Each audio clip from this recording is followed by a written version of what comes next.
All right, we're here with head coach Cory Greiner talking Emory men's soccer. Coach, obviously coming off a tough loss to WashU to start the year, but I have to imagine you're pretty pleased with an 8-1 overall start. No, we're really really excited. I think if you had told us at the beginning of the year that we would be 8-1, I think we probably would have taken it. Obviously disappointed in terms of the result at WashU last weekend, but I think in a lot of ways, if we can use it as a learning lesson and as a tool to maybe motivate us to push us through the rest of the year, I think it's you can always learn more from a loss maybe than from a poor performance, but maybe getting a good win or a result. So I think we're disappointed. We felt like we could have gotten more out of the match, but I think in the grand scheme of things, in the big picture, I think we're in a good place, and hopefully we can motivate us going forward. All right, moving forward, kind of looking at the team, the offense has been clicking so far this year, averaging just under 3 goals a game. That's kind of spearheaded by 2 guys having really good years so far, senior Mustafa Kitab, junior June Suru. Suru, one of the nation leaders in assists, scored a point in every game so far this year. Kitab's right behind him. Kind of give it your thoughts on those guys, and what they meant to the offense so far. Yeah, no, absolutely. I think for us, one of the things that we kind of want to pride ourselves on in terms of our attacking, being very dynamic and guys looking to combine and play off each other and be very dangerous in terms of creating space for each other and trying to get in behind opponents. And I think those two have done a really, really good job kind of linking up with each other. We wanted to try to through last year as returning players in the spring and then into preseason, we wanted to keep developing that kind of relationship with those guys because they're 2 of our most dynamic guys. But then in addition, we've got some other guys that have kind of chipped in and have stepped up and have also contributed to that.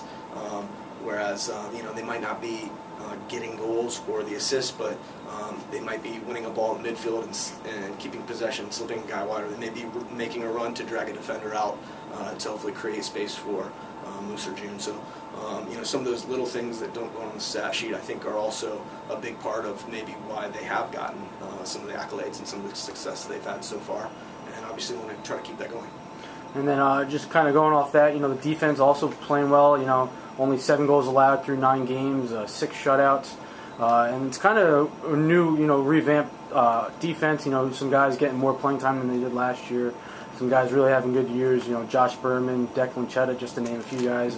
Kind of give your thoughts on that back line. Yeah, no, absolutely. I think coming into the season, we had some serious question marks in terms of the personnel and how would we look in terms of our shape defensively and who would step up. And I think we spent a lot of time in terms of our shape and reading some of the visual cues, and defensively those guys have stepped in.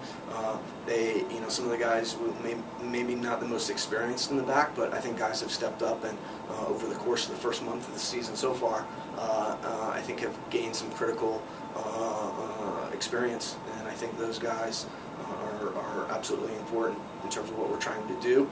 And I think there's other guys as well that maybe haven't gotten on the field as much, but I feel totally confident and comfortable putting guys in, and I think that's a credit to the recruiting in terms of our assistant coaches, but also the depth of the squad and having guys being able to step in and fill in roles and perform. So.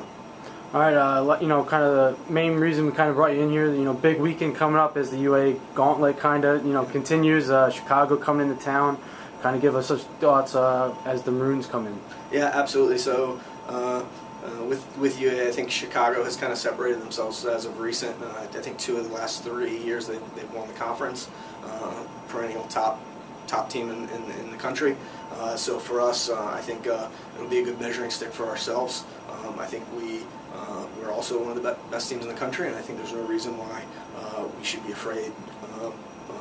I think having us being able to get them at home, I think is exciting. It's an exciting opportunity for us, and I think in a lot of ways it's a great chance for us to kind of right the ship coming off a loss last week. So I think for us coming in there, Chicago's a fantastic team. They've got really, really dynamic players in the attack. A couple All-American guys returning.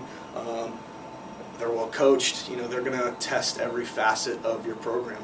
The guys coming off the bench, I think, are really good too. So, you know, for us, it'll be a really, really good test for us and a challenge. And we're looking at it as an opportunity for us to kind of demonstrate our quality and our values as well. All right, thanks, Coach, and good luck on Saturday. Cool.